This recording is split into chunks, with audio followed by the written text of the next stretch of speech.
Fydd mi chydwch Joe Lawrence oedd ydw sy'n yn tenem ydw fel sy'n nes eolwch am I cyndiwch. Joe Lawrence yn an y sio an y bws dylaf y chai yr togal. Rukuk mitje kehet milde en jer et ekosbustel. Agus sé uisach van am ahad. Va chodach ga uiste tis. Agus sé banavarach van am vahad. Agus va Gaelic achgal hele. Agus beerho. Ach, va ma vahad volma woitje aan se Gaelic. Agus seo mar a húid misje cafhannig na Gaelic. Va mi nam rakach vek mon koersen thais. Vi ni geitsach ju bruin Gaelic agus vi ni gúnsach fachko shit se seo. Agus Noorten chami gan skol. Agus va napi as an artis chaya chosnig gan a staten an year. Agus an a staten onichtje. Snod a hannig nice. Hoeka von nede nach ro a chwaun a bruin beerho. Agus va na dúne kaint suas is an dunneach a bheit seo agus statat a bruin Gaelic. Se hewn da iat di beerho.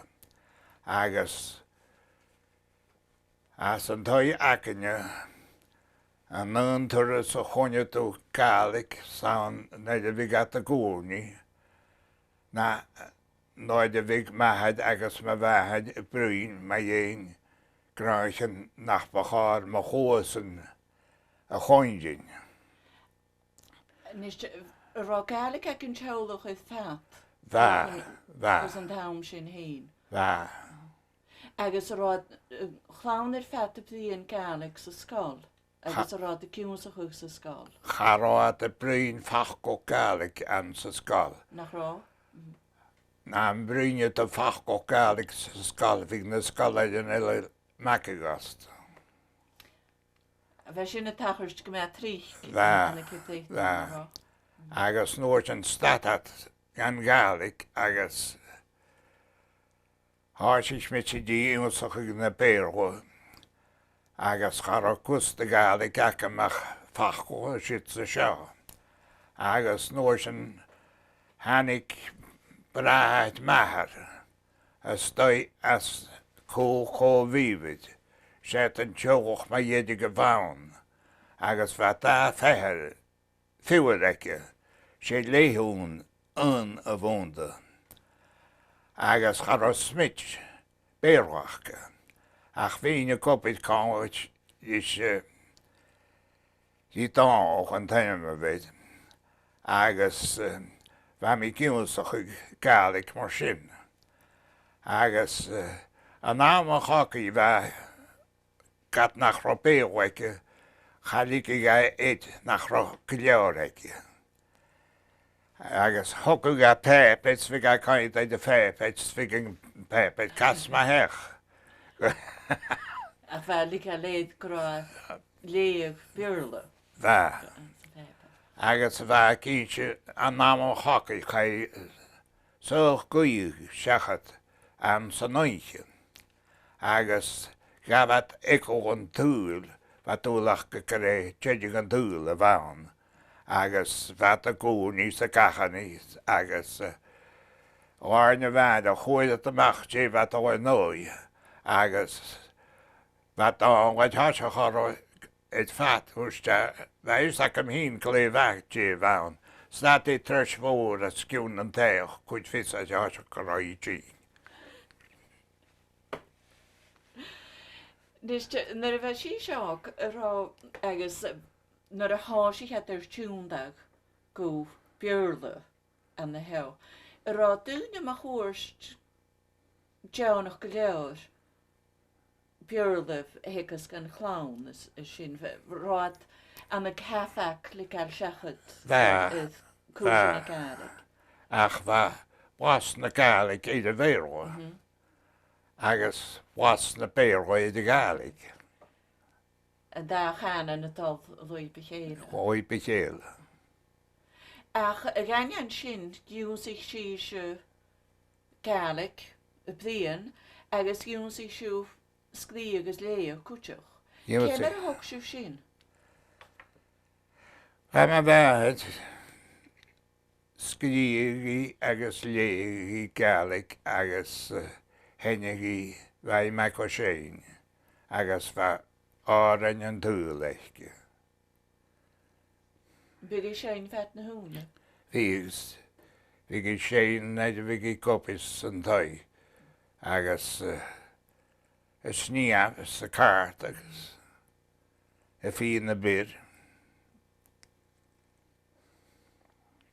Bigi tíadach a gal na hárainn a bhead yn gianú ma chóirste seo, no a big árainn eichge bhead tíadach son sníamh no árainn son seoirs ópadile. Da árainn I dhéanú son sníamh agus árainn son mestrich genuím agus a plean na béhuichin agus víne hín a rios chokdi sé na hárainn na víne plean na béhuichin. Ráid genú féim? Sé is na béhuichin? Well, that genú féim gam ingine go you. Rá sé féin barach fenne? O, chanel mis kindich. Chachret mi go rá cust I jefer awn go you gain árainn go nach gag. Fel cwyna gwydd gynnu na hárainn? Wel, chanel dídach yn drast. Gwyd mynd smwnt yn orf, I gael dwgw. Ach fe tor árainn y dol? Fa. Cwnnw fych dŵnio sein? Fe gyr mehad y sein ag gnopydach. Ti siwr sy'n crynioch hwg y fych achga? Ag na dŵnio ma chwrst ag yn bygad y sein? Wel, fe crynioch hwg achga oinca hawn. Agus oinca na planúide. Sin yn da oinca bavó bygad y crynioch hwg agus y sein. Bygad y chien as gach twy? Fyg. Bygad chin gwyn twy a cwyn ac am oinca na planúide fa dŵn ac yn twy ac yn cehyd mil da eith gach tŵr. As dydych o cosiach? A cosiach. Agus fi gat awn go kwasag I wa. As dydych siwr sárainn fi gat y sein? Dydych na hárainn na barst ma hwrst y seo genw? Fyg agus fi gat y sein árainn was sarap yn y bart gaelwch agus yn táran eiche. Set daljar va man hwrs an sån awn. Agus fi gat y sein na hárainn was na ljörichin sin. Ljörichin ille? Ach, Nóir sin anige chasid siúil, chásach an doide, chásach na colig, agus áran a bhí ach cléir hísc, a choile grúamach, bartmach go léin, agus ar dún bhart a bheit an áte áran a mói, a choile grúamach. Cymar a bheith fesin a dal? Eid fáin a choile grúamach, agus bheith gís as an áran go rán bart lisk. Céimar a bheith tárann sin na dul, a bhfuil na fachtainna. Chanéal fach. Córaine. An is ó hin ágáig.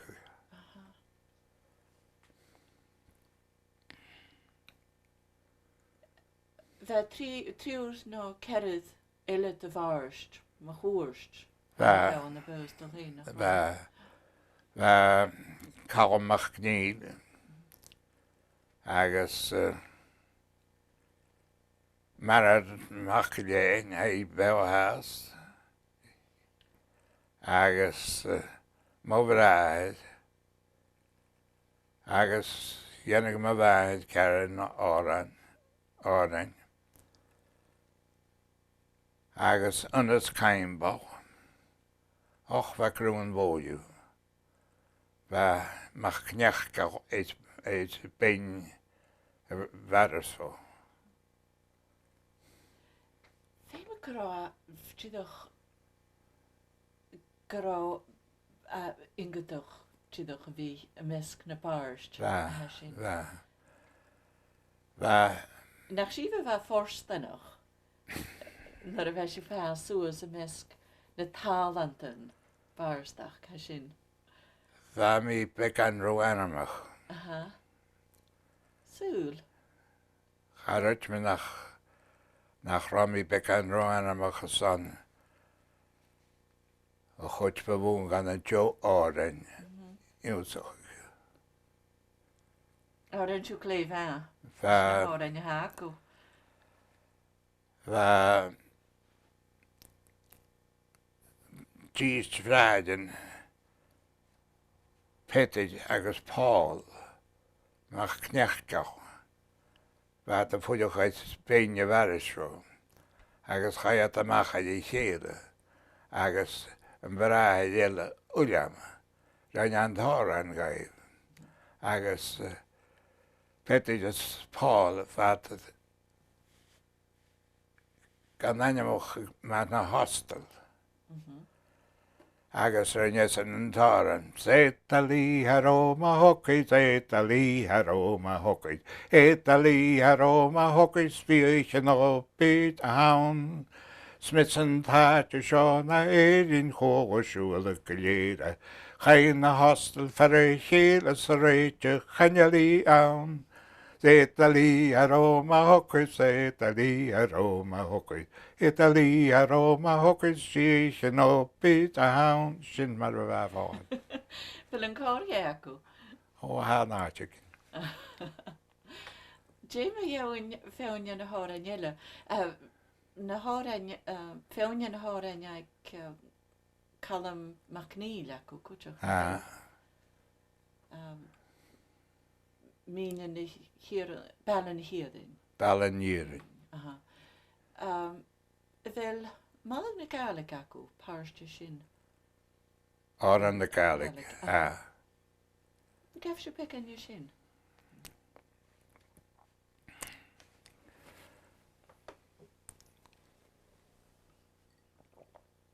Páirút agin began as láidir na sin a bhí acu na hui.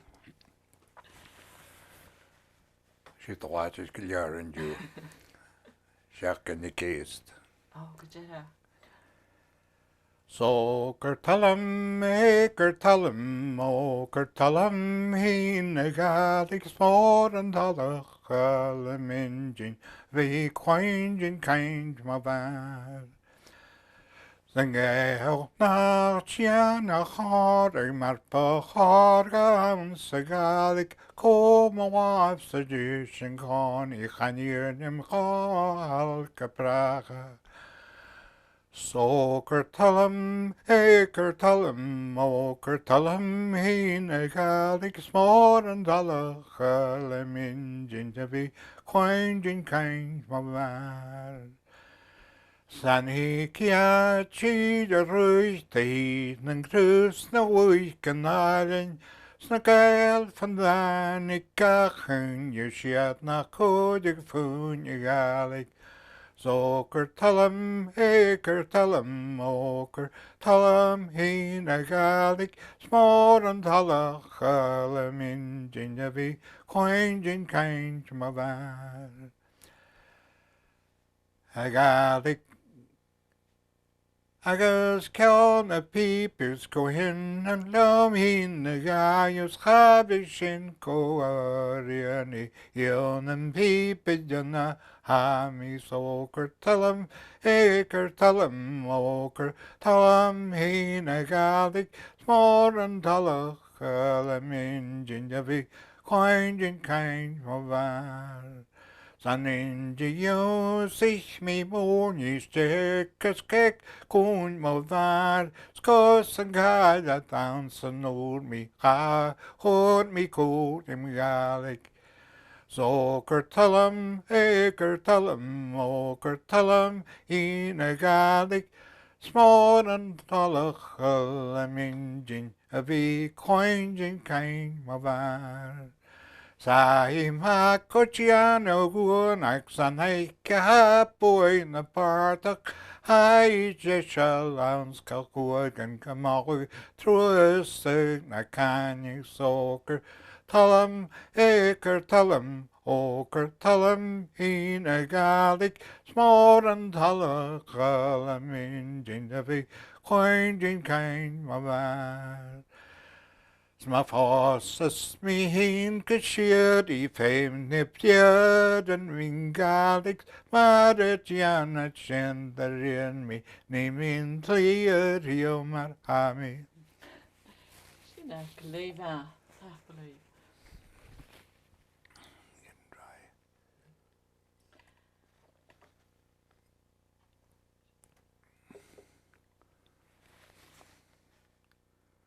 Cad MacNeil rain Nilsen táir de gádain. Rain.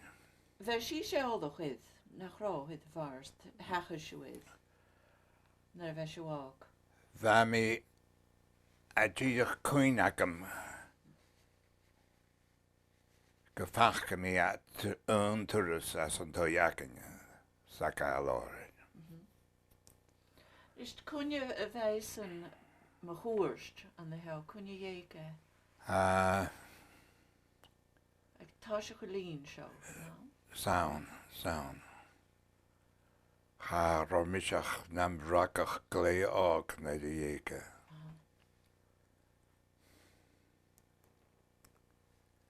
Bheith áran a bheith siú cín se gan an nuad me heoin áran a réine is an son meathad agus a piúr ha mis múnjan. Ní siú mar hafa sin. Sé wagan a chaibh dhíisteach nó rutagin? Yes, yn yr ein dyntoren. Che. Cymru fe stodi sy'n? Fe ga taran na litri sy'n. Eter balanir agos yn baras fo. Agos fa sylci ac da chwyl. Eid charap at y fawn. Agos fig me fiwr agos ban a chararti vi gat a gael dreif coinus Iwsi. Sies yn Iwsi conion na trein doch siachad. Agos visht spring na sylci. Agos se go van a mahad. Agos hanika naw gan tiasach leis y spring. Es y wwn. Agos va taran na litri sy'n jamas dyrtún agus dyrsarn. Agus va cúr a mór eit gyfega y spring jesal yn a naam. Agus rhan taran.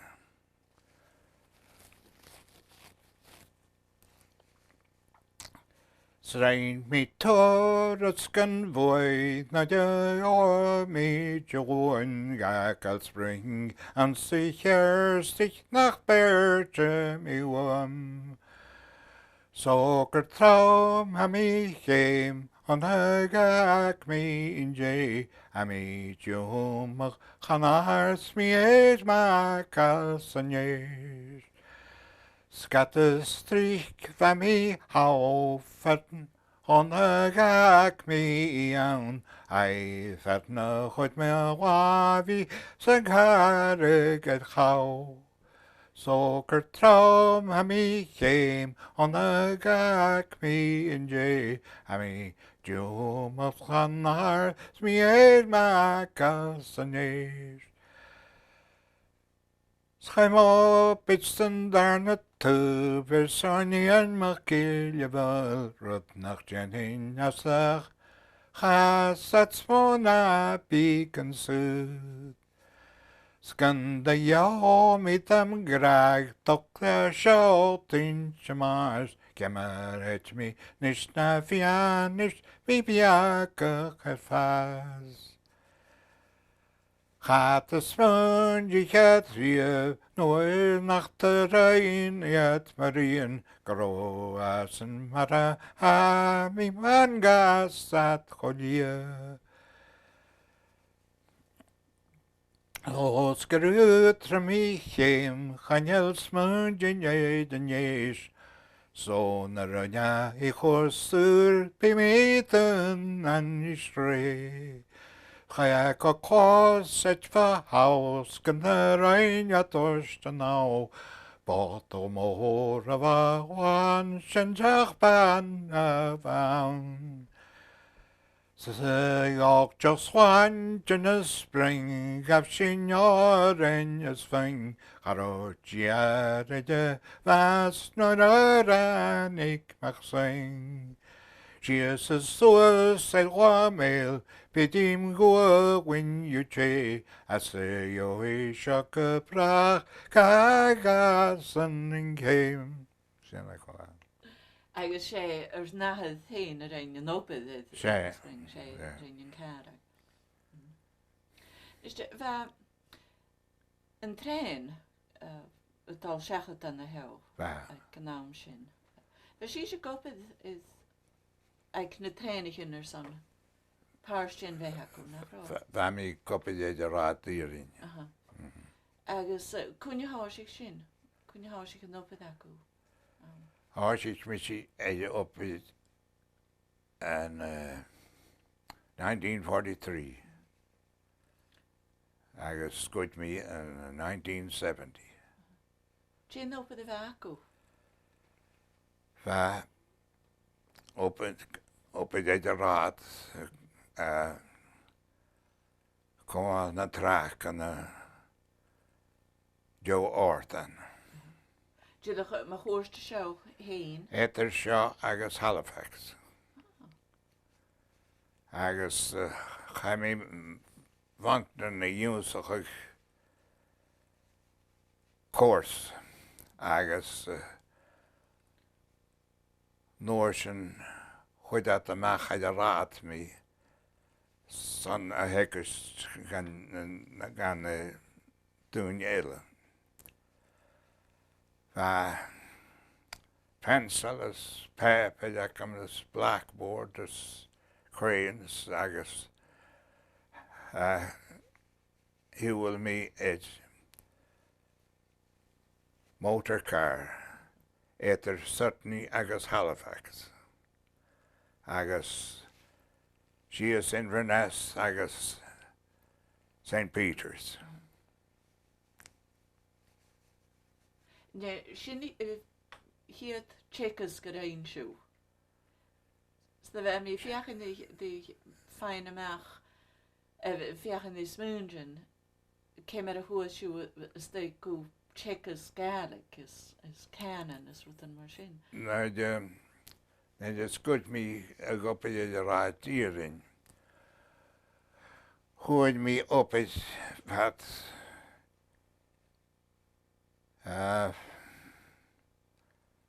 fiche tjachken kan je a chalig goed, maar dat peten.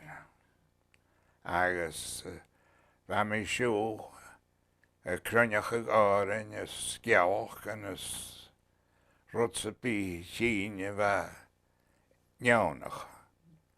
Agus oorschen er nooit leven.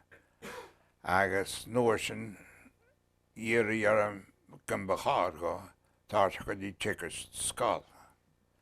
Agus oorschen kara isje checkers agus naar rachen stoi.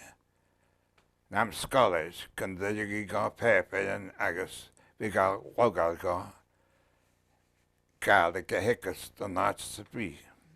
Sin mar a hachid. Agus sin mar a áirtis mí dí tickers scáil. Na má chóirste seo bheith siú tickers. A mí tickers scáilóinte an na bóstó agus an ní chám díile. Agus có bheith gúnsachu, có bheith tíon chun na clasicin, féhain ága nó féhain ag rá bheith an Gaelic. Bheith senas ág. Bheith códíag as a chlas an bóstó agus bheith suas é trí a díchid ní chám díile.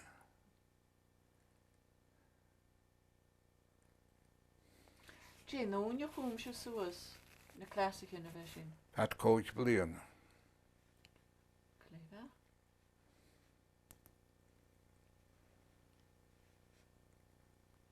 Agus an crunne chu go bheith siú trianó, an má chóirste seo a bheith sin nó is féganne lein. Éid fig bheith áiteach é a chuideid lé as an chula tunne bheith gopaid as a cháhaiste. Agus bheith mis a gopaid an bhéinear go baclá. Féime go de chuada siú árainne scialach gan a bheith siad éadach Gaelic ag an am sin. Bheith tára dá Gaelic an am sin. Rá Gaelic chah óir sa chula tuig ag an am sin nó. Áte sa bí smúndi sin go féin cáirigh an a Gaelic ná an bhéhil a mi tóha.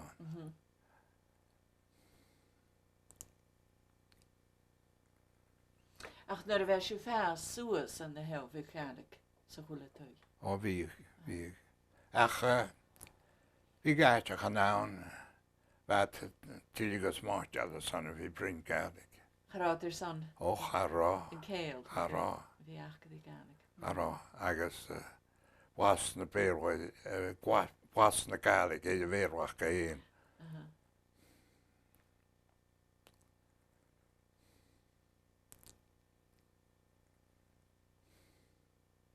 Tá sí siad is crunne chu mór i dhéanú do gárain. Co bhí áran a haú nar ceann, co bhí chunig siú na chuala siú, bhil cúndais acu. Well, a chanin gan bhí a glé eisceid míl.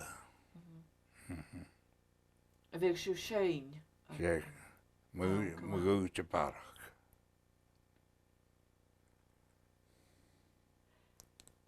Chynnyl wrth dy chorym yn ysg. Chanyl. Na horan yw hyn. Chanyl. Fy siw, dyn nhw tawr sioen mae chwrs dy sio, con ydi ffilmfach Cameron. Fi. Ceili yn y shit sa sio. Agus fe cosadach agus fi'n Shane. Fi gat Shane na heidyn. Sa Gaelic? Sa Gaelic. Hwn yn hachyd sy'n chynnig. An y hew. Chanyl a onafasach. Na chael? Fatad fawr. Messi Ellen mach i Lamond. Agus messis Bernie McCormack. Agus fa Stefan mach i Libra a Glasby a Shane the Field. Steve McGilvery. Wel, cwyn ac o, nes cwyn i hach o sy'n. Ac o'n cyfeid blion. O, roi'n dod i'n achanel cwyn ac yn. Is y ffil da Cameron sa'n in ar nish Sin amach in níos bheith san map ó bheith, yeah. Du gais an táirt a gáir an náil as a chearanna go héin. Má gúte trí na céhéid ach bheith na hárainn bheith sin chuit bhmóú bheith ga séine seo. Bheith táir áitichin fer an bíag at a cúd árainn táir pepadan sin nach rá. Wel, bheith leorichin ach go colis an tárainiche. Ach bheith áitichin eile fer a fáimh duine árainn. Cáiltis MacDonald agus pepadan eile. MacDonald agus bhí árainn an sa cheascad. An teachcaide agus a máscóg. Agus bhí féhaine chuid dearrich an pice bháin de Our Gaelic amach. Cóbhíh leis an ópad sin? Well, tí héimis nach coinnis nach medan. Agus Gillespie Ewastid. Ewan. Agus Ewan, ja. A bheith sí sé aldach ar na dúine sin cúteach. Bheith. Joe Heritage van Neowan agus Our Gaelic. Our Gaelic, bhfuil sé péins Our Gaelic roisim an núis. Or is an big an a sinne? Bheith is na péine na trí na céide bliana sin. Ach bhíh siú sa scáil ag an nám? Bhí ach chabhín as an nóntá scáil. Sanna an nálaigh bheas an bheas an big an híos rát. Bheas an method árainn? Bheith. Is barstach. Bheith.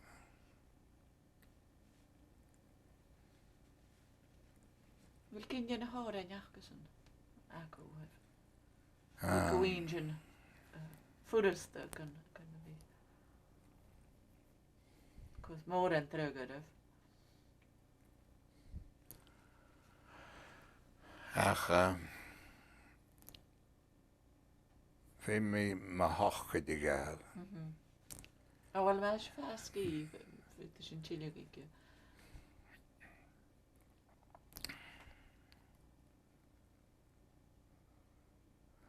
Os garútram leom an thastar chanel.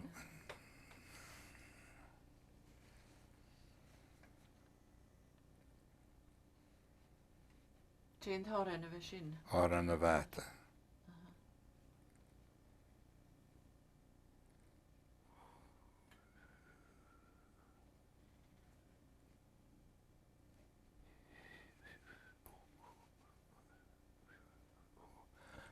Os garútram leom an thastar chanaidig mi scias na has nach fón a hóir mi hín a bheata a mi chuspatal di gileog. Simmúr a bheith déireach néigh bad a chéirchélis mis an caiid fó éistrins gan bhí géideachcin das bós. Sin osteachan a bhráthas a díichnú bhí mar háú ach feiús a bat a bháitis chan éid I siú craig na bháin. Suail a bat a deag crúid as chuid mí cád a de fen ruagad mar I chiid a bhaint a nuas a ligiú ruagas a rin orb. So gael gás a neast a stags a spinnaid nach ro Díobh Samsons chafi cúr am gás an tapid agus an bhead an am górn. Fedin corn, nistit batach a bhí glés a mandí crachtis, scarabata sin a dota, just an costas to go wine. Stalum sin. Sé becht a sear na dofta. Cónis tú scríb éhain in é. O bheit me head or an éhain.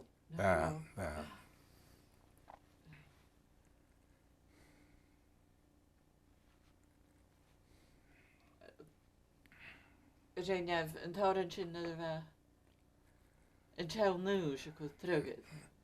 I dahid. I dahid, né. Kerst. Ach bheith ahad me head or an cwtio.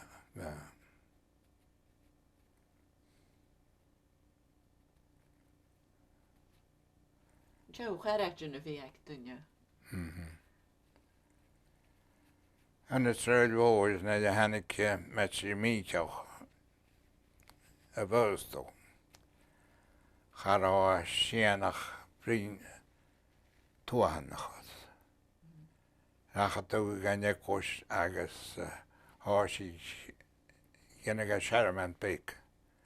Snors en harsi kede harsi ki a di treog, si clear, si coach, si. Mestad Michael? Markilius. Markilius, Agus fein nekos fuur.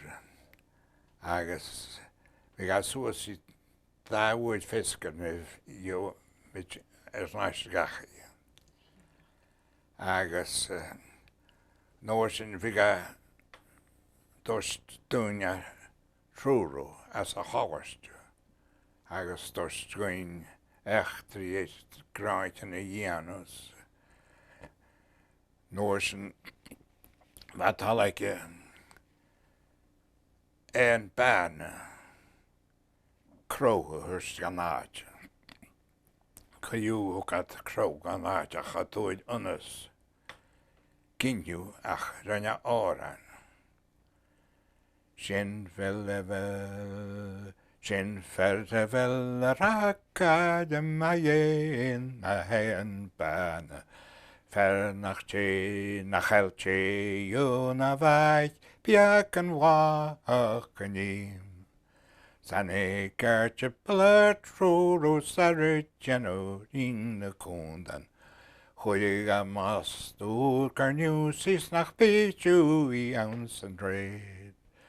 Sane kastjen karkache you is ski ganam bear telling you the kind of rations you're to serve with each meal. On a hanny cat ganatje ganjal fe met vika kanig. Biat maganínach danig sinna hat the gratchen ring. Hierach bheith bars sa hula tú. O va. Ni ddech gro sinnne dar awn, bheith bars awn gwtio. Agus nech ddegel ma iein ynas. Nus caimbal. Ynas o henolag. A henolag. Agus va mesti mis o bryn ma iein kerken y swyens. Toi kerks. Kaint a stoi Ishen ynas agus va ynas vi gat ogan verket jo holo scherken agus vas mun na big uyen ek kan gagat kreik agus kaju hoka toi scherk agus huela vat reik kreik kiet edak agus vat ma scherken je goes ach kan je hooid anders kiet you agus va cambius agus jedigen tashakan noor was moin kunja hat at ovde agus chulaghá rachaige amach le me fergan a hían id pasta sáitiige dí cuilim culach agus canal chaiad ide fásta ferras Joe feite agus háisiad sí cuilim agus bheit ún sé idáchas bheit cinneach go réig idacha bhain ach Juan an bháichan go bhhanean na cáhag agus léimi idir fásta sáití dí cuilim. A chaine sin sé neon vic geach de kerken vic geach huide charáat vic ach vi gat uien mór agus kan a rotte goed daran neid a rachag an gach kreeg gan vinge toe hainte gat ne a charkas a bheit agus chanagat nach alla cianad gyda farafad sio man dwyat corymyd ffas. Ddim crod big. White Leghorns.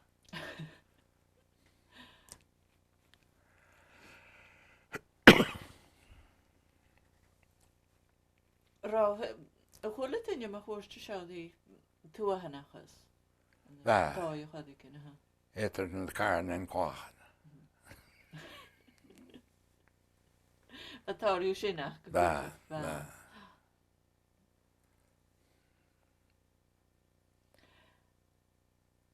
Naar waar raad hierin, naar de hoosige raad hierin, aan de hel, dus ga ik tasje gelien zo in de naam. 1886. Ga er raad het al. Zeg het kutjach. Haro. Keem. Ik doe niet al de huilen de gele in de raad hierin. Wie. Ach, a raad toch had niet. Gaan je zien een raad van het hartje gietjes. Hij jaren gemoorden hier in de raad. Ken maar waar raad het al. Ga terug uit je werk voor aan iets wat er toch is te benieuwen van. Toch zeg het terug uit je van de zin. Ergens toch zo is. Het is raad delen, het is ben je werk voor.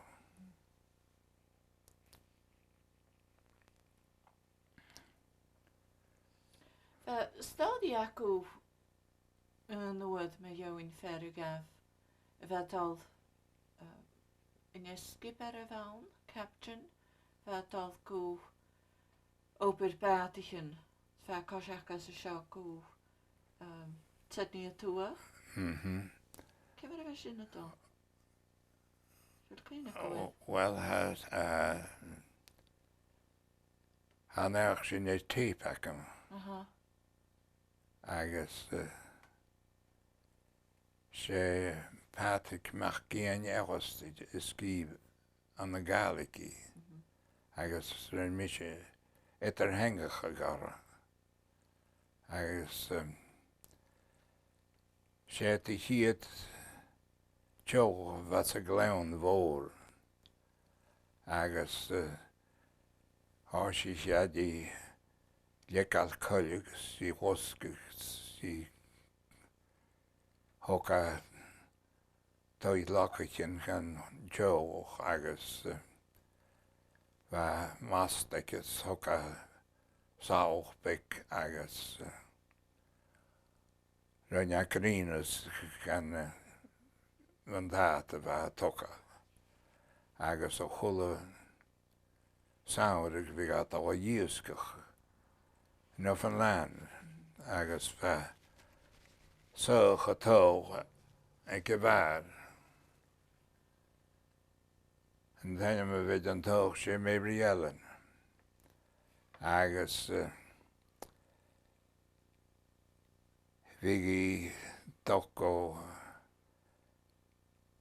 kunja chukbaar e de waar má fágaí díoscach agus chuideat bra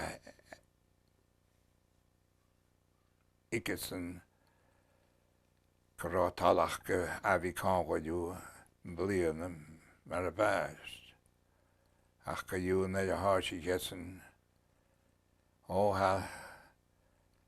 ha mí gearach na neach gléad vic na a háisí gesan cháisiche an chó agus bheit si a uaidan ag dtí caiiseach úsí a bhad ach nóid a bheith doch síos crach chaidháb a chuid éidir góhains agus gúth mór art géirí tílig agus rád fata gáil. Well bheas is smún chogárach sa bhíh sin go rá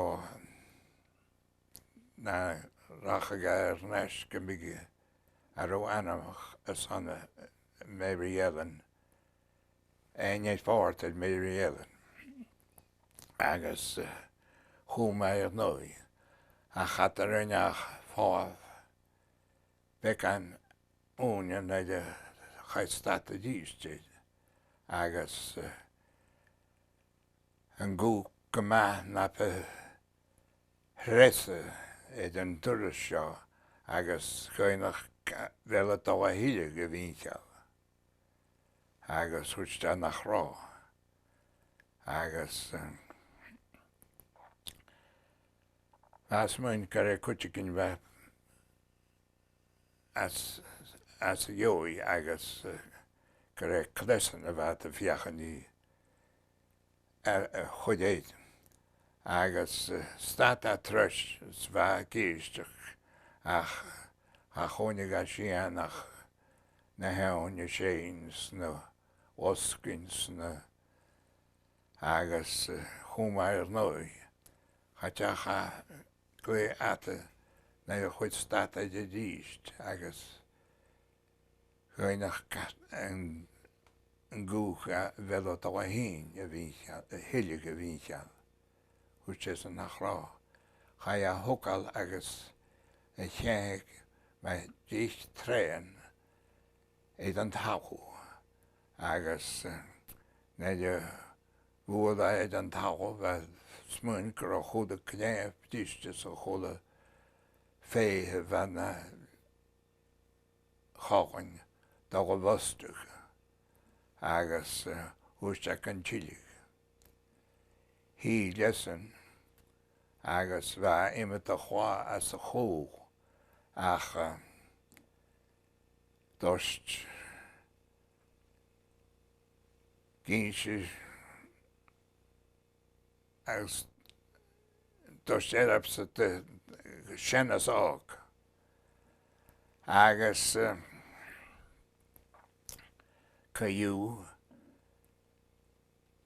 cha Mary Ellen úsí náidíoscis agus naid a bheith tílig hanig stoilm uamhasach agus cha kinling sa dhéanú ara éit chuachan ceapléan ach ba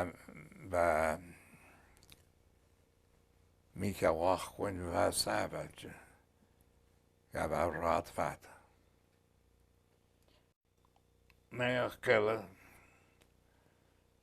íon amach na boundraich a boundrach ann agus bheith fuileach bheith bhachcha gan benam íon agus bheith a fuileach a áte pic bheith trí másteach go agus saoire gan na saoirí an na bhain bheith gráisin go me crúi agus thuirt sí íon go fé me ga fáibh agus bhó a rich. Well, go a bheitsan agus bheith fáibh fat amhá agus an táiseach na hainte chunig patach módis agus goine catú rá dá. Hústeach go rá dá réic a bhast san bíag agus deach ein ga héin ska bheith.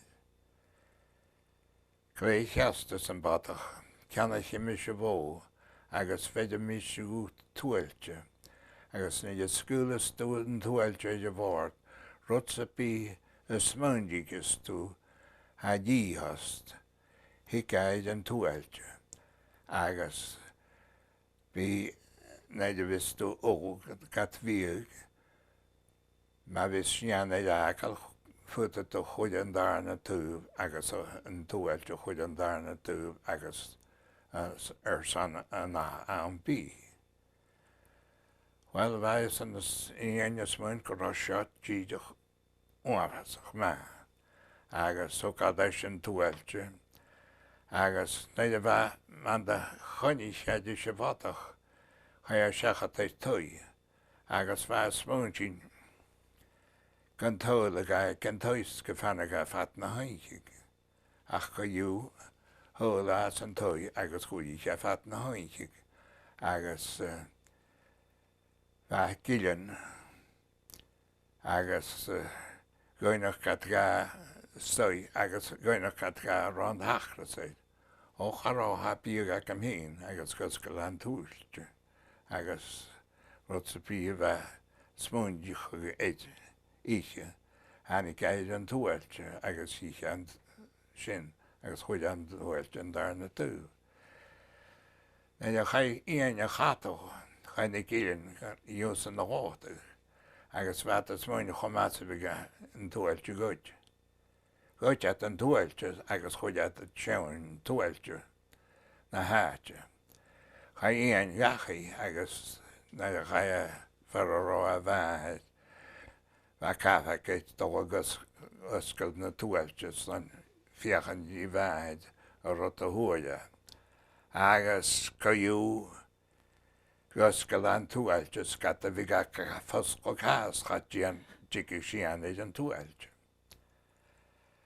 Well, thuiste bheith grá seo trúg ach go féime ga fáb agus a más stelústelis.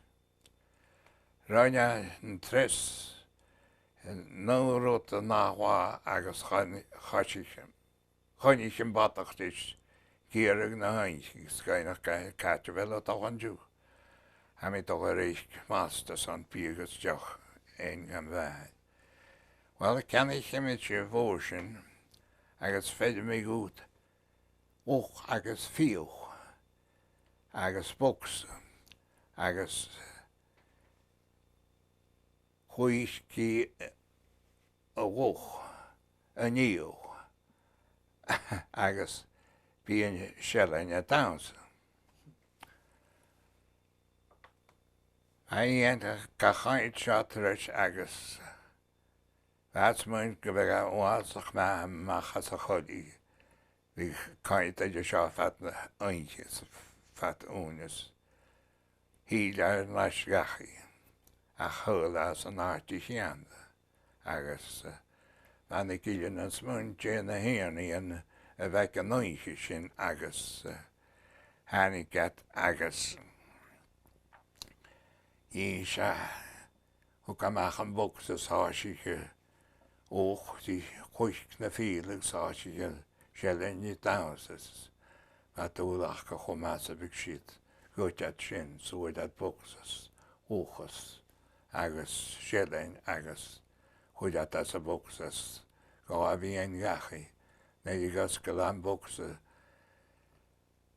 thugam sealainn strán idir mach ag an doras agus rinne bhuach san tóg bheits a siad sin agus sin a bheith san na más a bhas. Well, ons de bheith sin óhafasach trúig. Féime a fáb leis mast me dhéidir agus féidir náidir gan bí genú ceast an tuair seo. Agus go dú gábha agus mar a hachaid gana dáhá eile hachaid an batachtis caite bheith ó an dúas a héin. Hami togar dich mastas an bígus deach ein gan bheith. Well, cheannich mi sé mast idir máin, cheannich mi mast gút an dé, agus déir aniu dis nó mi gút. Well, chará sí anna copid. Thó lús as an tui, agus scotiat, a rota húc mi sé gút. A cha mi sé tas gút an och. Ceannich mi bhó agus ha mi tas gút bata. Agus ús a bí, I bhí scoteach í hast, chaine agad ach, can stand up a lochan dis a bata, agus ní an bata, a grán chain. Agus tal a tusa as an tui, agus neidir vista dó chatach can you bhí níad gun stand up a lochan a ra dis a bata. Ja, bhí tripcha teann. Agus heit an bhata cópil na chuid statais cos an doile trút an túailte. Agus a rúch sa seile. Well sin mar a hachaid agus neidir chai íon a chatach na ni gile na gaidach gus a wachanich. Smain tjén tuanvas a bheith íon an och agus Vata teachach dis yev fat you stand up a loch and dis a vatas ma yev hanik in vatas on nurchins vas hoik slach speter ge ge en stata ho de vat groat och kamara Ustan nach kodiga stat kot se vegan tu et agus och agus a challenge new Well, sin mar hacha dúir sin agus Jannik agachis agus Nilsen. A pe an de Joeseph gus huid a pepet. Agus chuid as chunig as a pepet go nían rúi as an áte agus go raibh caiintas an fer. Agus dunne sa bí, hús de rúi dunne sa bí, bhaid túsach. Agus dunne sa bí a feidir gaid ar de trí turis go futa ga pás agus lé rúiach céin. Well, that's íon smún chomasa big seo agus smún éireachad agus lé rúiach agus gacha bíoh go leor go bhaid agus thucaidí cáiseach. Bha cáiseach ónne bhór cos an dánig go toi mór caiisteach agus chonig gawa. Nían na séú as an nóneag agus hui as an éid an táhas gus go land túailte agus áisicaid íe na hanig éide nuailte renne si gaide.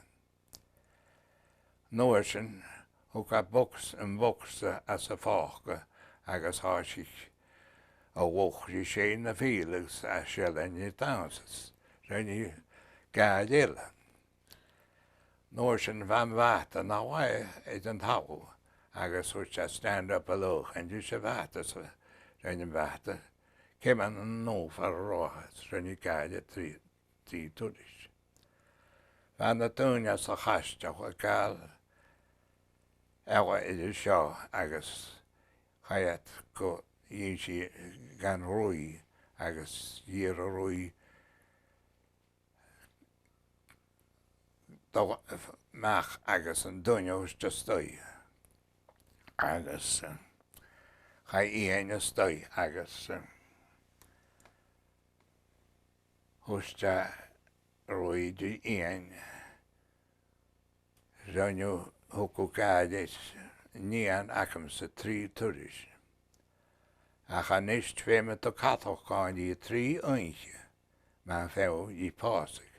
Sma cháta sí dút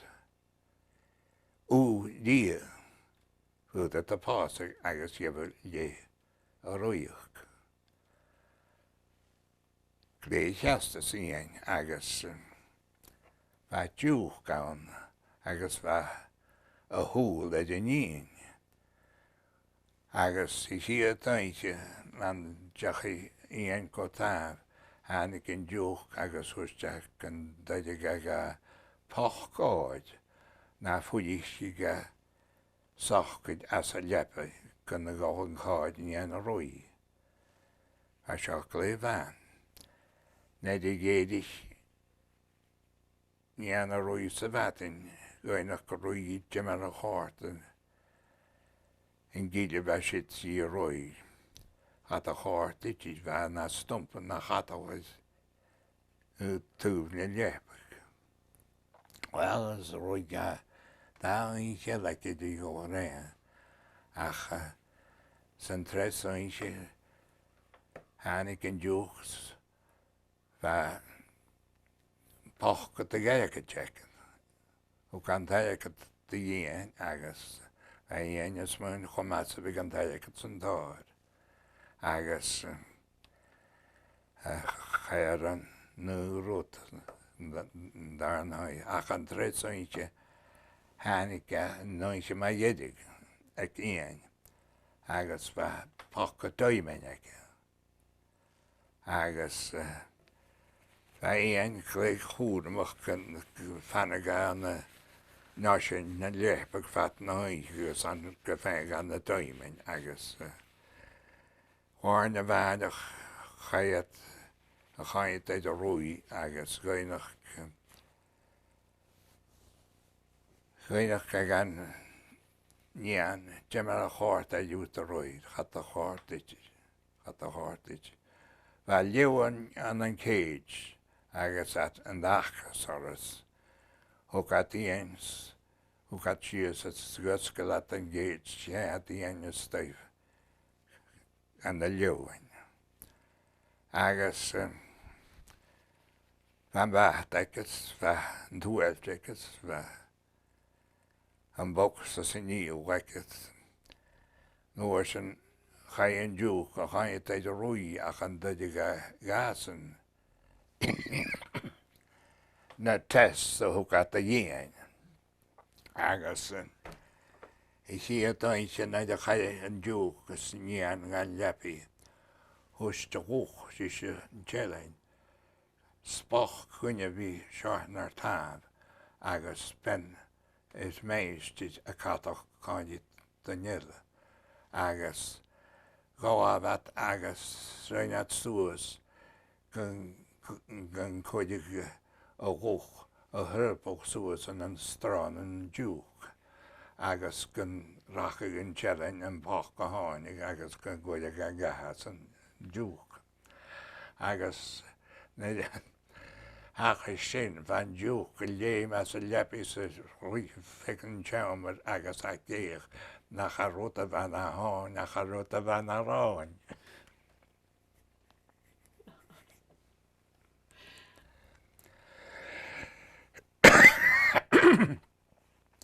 Cha sin is nó I fat dá oinche agus má dhéidir go thuistí nach ráid grách dá bhí céad an dúch itis nach ráach as a teann.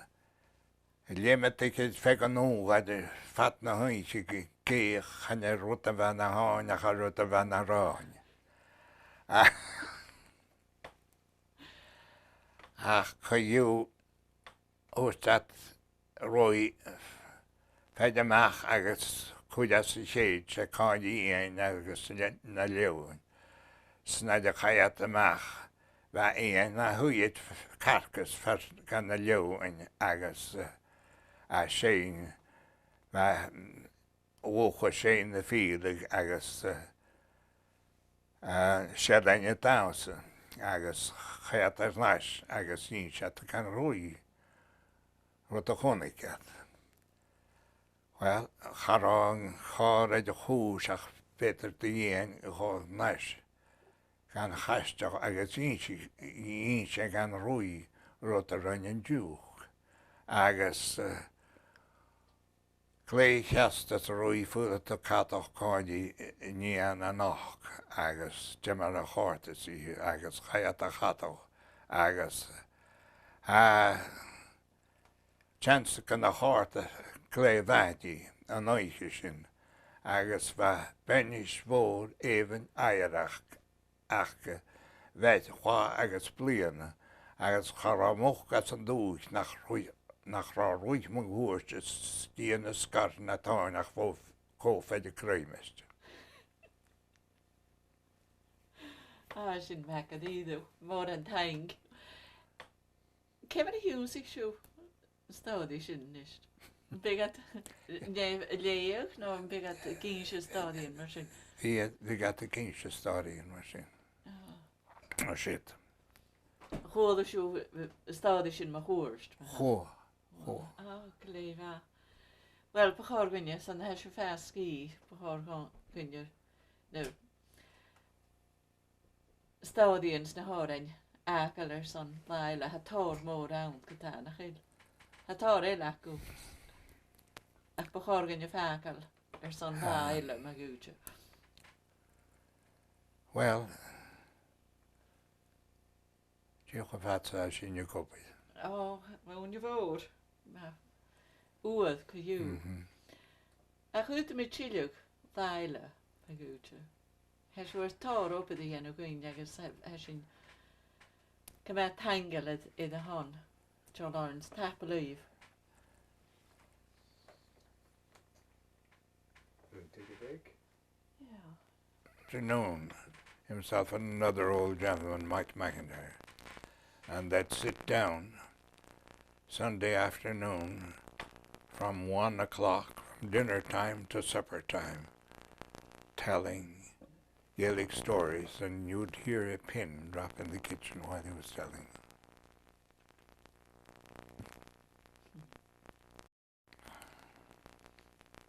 Did people pay more attention to stories than to songs at that time? They paid attention to both. Both. You see, there wasn't such a thing if somebody would sing a song or start telling a story. There was no conversation in the room. They were listening.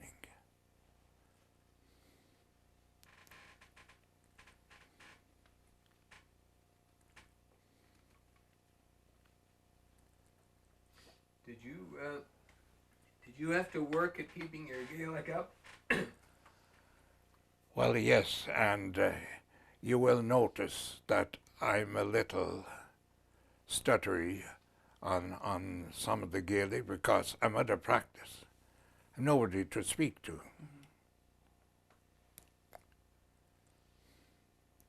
How long would you say that's been the situation since you've had anyone to talk to regularly? Well, now, since about 5 years. My wife had Gaelic, and while she was living, we used to converse in Gaelic once in a while. Yeah. How about when you grew up? Was it all Gaelic or half and half? Or? Oh, after I left school, it was mostly all Gaelic, but when there was very few young people in the area that had Gaelic.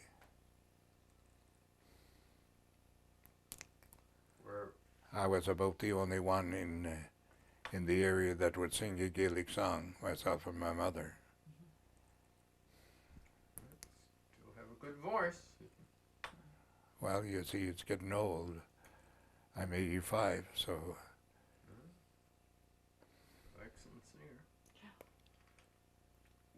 Would you been aware back then at school that the language was on its way out, so to speak? Well, at that time they were trying to renew it. Yeah. They had a paper out. They had the Scotch Catholic Society, and they paper out. They called the Mosque Book. I have some copies of the Mosque Book.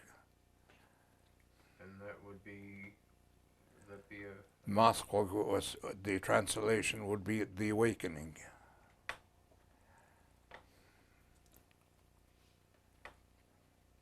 be a regular publication or? Every month. And there was a Scotch Catholic Society in every parish. Boysdale, Iona, even in Atkinnish. Did that start here in Cape Breton, or was it a larger organisation? It started in Sydney. In Sydney? Yeah. Did that help to prolong the language a bit? Yes, it did. Yes. Yeah.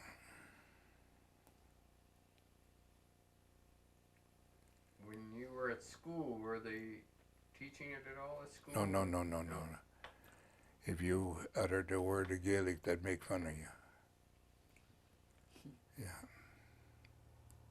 So it was only a small group that were That's serious right. about Yeah. Yeah. But now, it's quite different. I get a lot of calls. People want to name dogs in Gaelic. And there was a fellow called a little while ago, and he has a chocolate brown dog, and he wanted to call him a name for chocolate. Well, he called Jameson. I don't know where James got chocolate, but anglicized, you see. And I came up with the word Giamatch. Giamatch? Yes, long-haired brown. Uh-huh. So he can try that, or he needn't. Must have been tempted to play a trick on him, were you? Did you ever hear the tongue twister? Kutustupo kukunurvo. Say that fast. No, I don't think. Kutustupo kukunurvo. Kustupo. Urapel? Urapel. Urapel. Yes. Kutustupo Kukunurvo. kukunurapel. Say it fast. Kemerapel. Kutustupo kukunurvo. Kutustupo kukunurapel. Kutustupo kuk. No, I'm not doing that. Jag vet aldrig jag. Det är små undersyn. Så kanske gav stadig och ginsjö. För sinna knäsjön dunje. Kunde vi get upp det en kanske näskialakan? Nej, det vi got ett heli. Och då sin tägerst kommer tre. Ja. Kova med is inse skialakan med horst to show. Johnny gone in void. Jenny Vidison, ja Dòmhnallach around. MacDonald. Father Dan's father. Mm-hmm. He was real good. Agus vet har skialakan ike.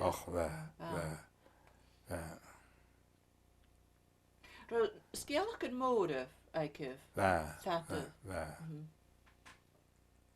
As in Chandui. Agus na dúine a chóirte tá an nada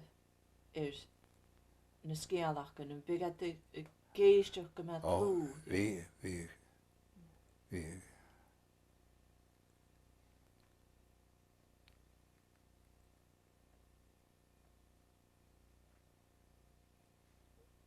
Kerst goed lú sa the géisteach is na púrst den ist.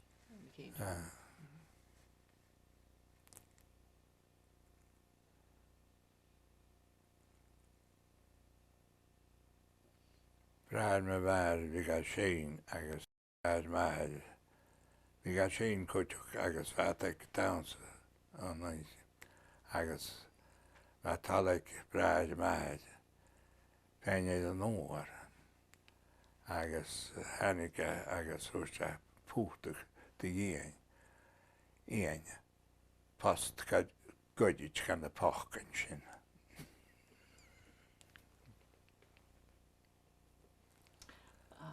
Me what? Agus to said a very young Shane, agus Annie Kutchikin, agus Husha dish. Fatulak Monkarot, Arach Yarian as na Pushchin at Elias as I hear.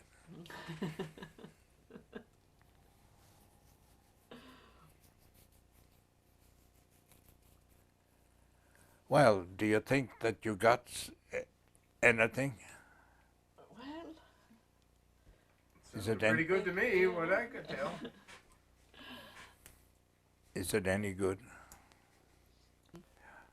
Yeah. You said you were counting the numbers of songs you. How many was it? Very close to 1,000. And where would they have come from? They would come from Scotland, from the area, Cape Breton, all around. Yeah. You collect them from people you know in the area? Yes. Yeah. but all of the ones you sang this afternoon were all from this immediate area. Mm-hmm. Yeah. Do you have a favorite, or?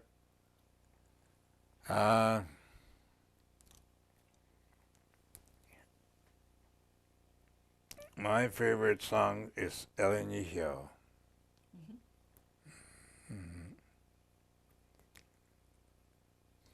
Song from Skye. Yeah. Yeah. Medivor na Noren.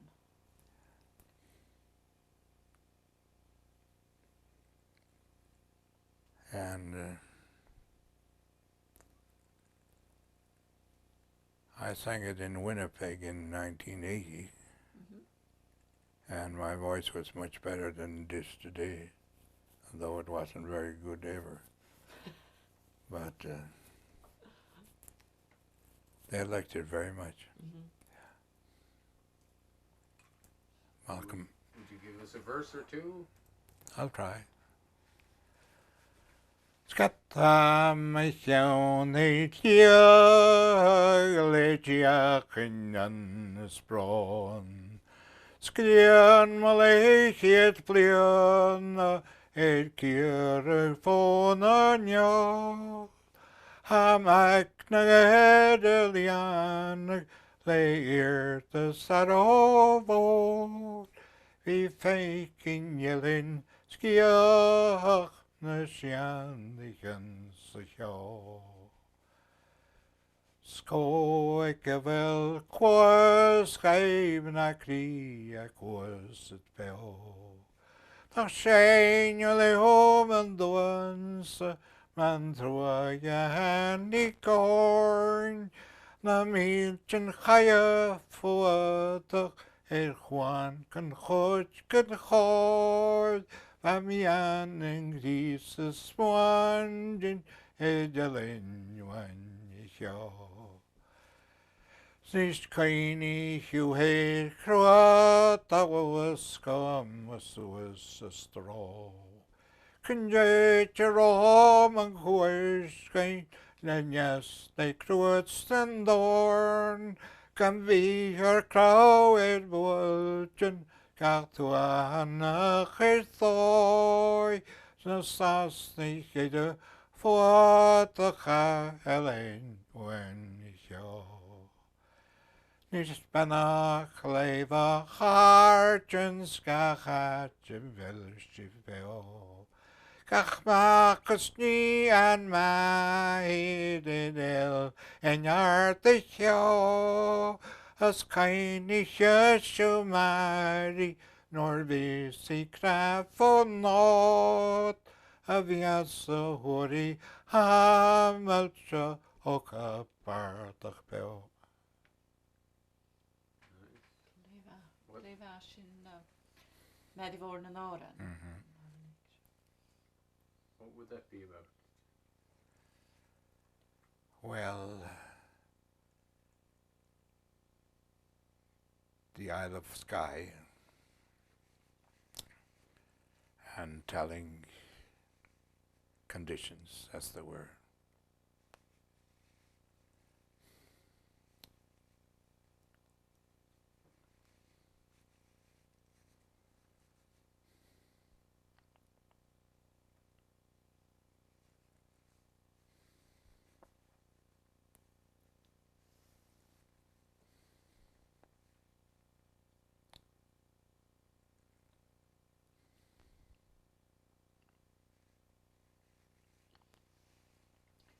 táirte gúine cuasah dúnsaigh sí sin táran sin, big táirte gúine a chóirst. Sé na hárain ag medí bhór. I learned that from my mother. Is roi sé gúnsach na hárain a leabhar? Bá. Ach bhíh feabhaine na seán áran sin ag na dúine na a hennig a ná.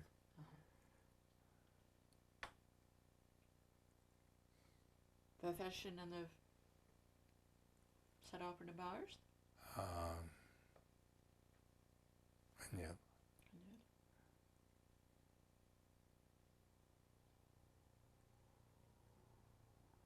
That's a chassid siúl. Ceirst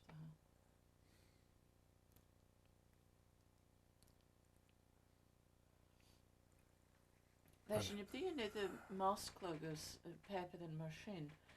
Sé common Gaelach. Common Gaelach. Chud sin amach. Ní sé pecan ma dheoin an common sin. Sé Scottish Catholic Society. Cé mar a háisí sin? Chachrat mi nach é me sé dámach é minne bheith sutni a chuid go gósata. Cún? Oh. 1920 you would have 1921, 22, around that time. Agus dé bheith an cúl a gráich. Dé bheith fiach an a dhéanú. Pás dé agus me é cinneag. Agus bhí at a crunneach an na Sydney. Ach scúl an grách a meach. School. It was in Myra, Grand Myra, East Bay, Boysdale, Christmas Island, Iona, went all through. Is bhí at a crunneach chulamnías? No. Big. Agus big na coniu an achge big at Xavier no sa Gaelic. Bear agus Gaelic. Agus Gaelic. Ach the gopi dit a Gaelic a chumal suas. Va.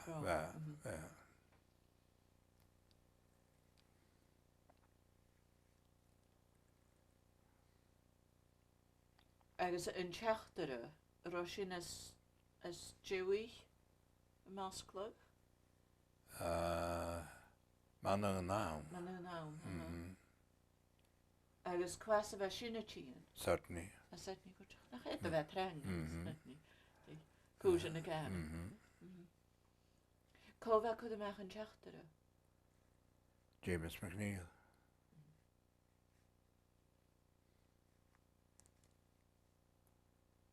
Ns bhí géisina cud árain a scéalach gan ára. Bhí.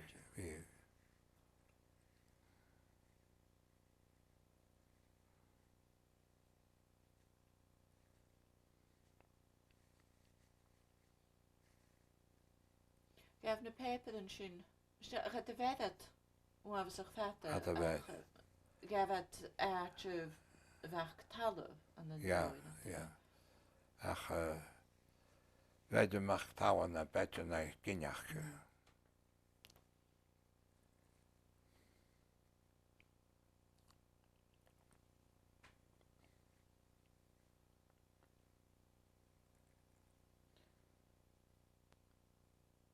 Vi ga me oediken to de krunjuge go genu genne haar en je ga ze vach talle. Wat hoor je aan?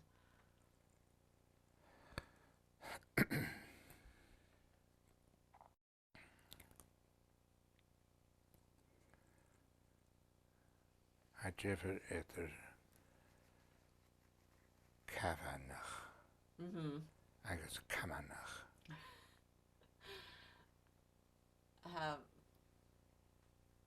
Jane Jeffer.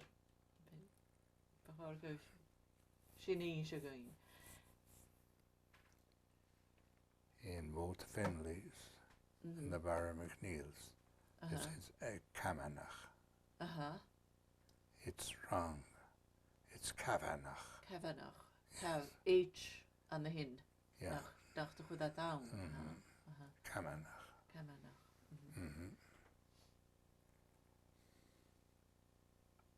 Fé mi tunne neidir ga le Oh, baby. Big has na háin ja.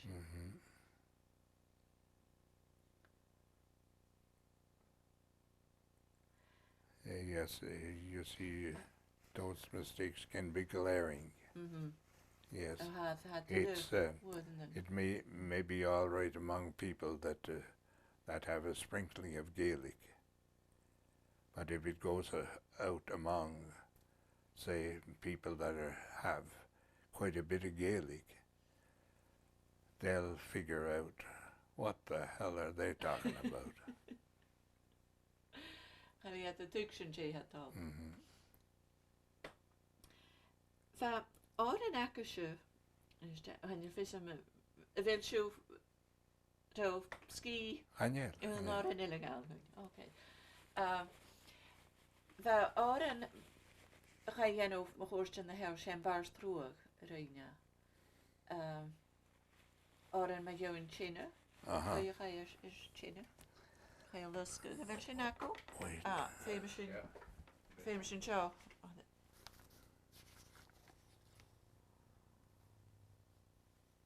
Oh shit, gedial.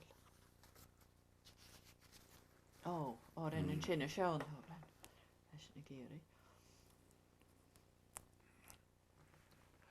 This is hard to get your tongue around. I found that over there. Al je nog pies bekje? Fiction ma. Steam yo tawa nortigus chanagdishan har and mandanya and davis.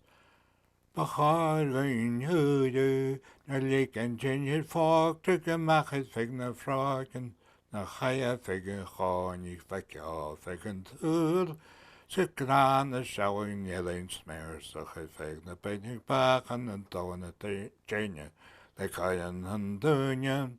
Better is not true, I know continue so slash so hoyas vask and ruag, cos a go and a cruise no hood is sayas grime, so hayas and drain a canach a mitjak soish, I guess boys quick. He's got two Vienska knives and shocking yelling smears so I fake the painting back and then down a change of liquor and dunya. Great dog right and the wishing van I ache and it chasey as a lany, it gave a clue and a for grew a man's ranny and the horses. Who was the ruik in my boy looking who has got grand and shocking yelling. That's enough of that. Jay, kun je van China that being is? Fescus Jatanish. Kun je? There was another. Jaylene van. Oh, gee, was I don't know, a long time ago. But Carawilla was what yeah. Said Fescus Jatanish van Arich and it fought through a mic, a ross for your sound, you just hope. Bishit and Granal and Tanyara Huden Asma, what's Gayarinchen Caprak on the Aval, not Tunius, not Narun, Shawagan Yellow and so I'd have to learn it. I'd have to read it a little by heart to be able to sing it right. How own you wake on a gaff shoe fashion?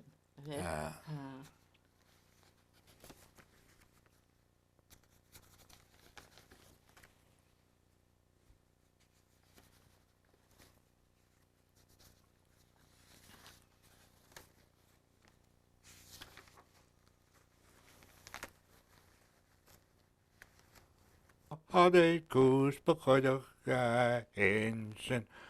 Sarohi o yanan zahora kawel arohi o yanan skran hua sajan nari gavo grag hiet beshim sarohi o yanan Ora Hawel Arohi O Yanan. Cleva. Cleva. My breath is short. Joe Oren. Mm-hmm. Hama. Bugantar.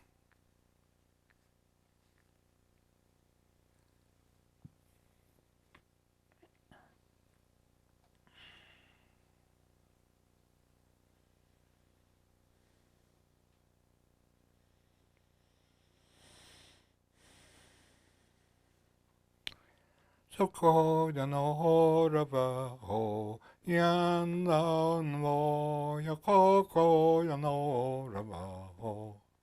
That's it. Kemmer han kvar det då? Eller kan du nu gå? Cheddar gase vi kwas tagas kush che jordan so ko yan orava ho. Yan down wo ya ko yan orava ho. Smahigen hakruak jan doad mi akawish hokod an orava ho. Yan down wo ya hokod an orava ho. That's enough for now. Cleva. Han tar en sin snock.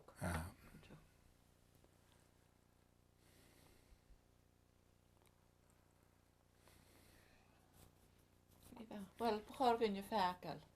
Ag y sin. Ag ys chile sin lael. Okay. Mor yn taing. You should have a cup of tea before you go. Oh, no.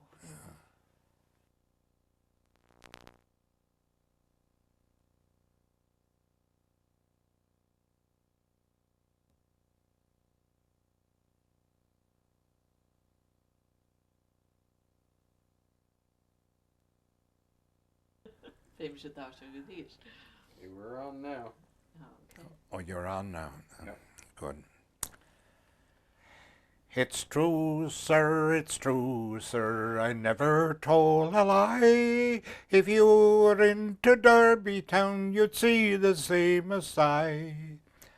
As I went into Market town just the other day, 'twas there I saw the fattest ram that was ever fed on hay. And it's true, sir, I never told a lie.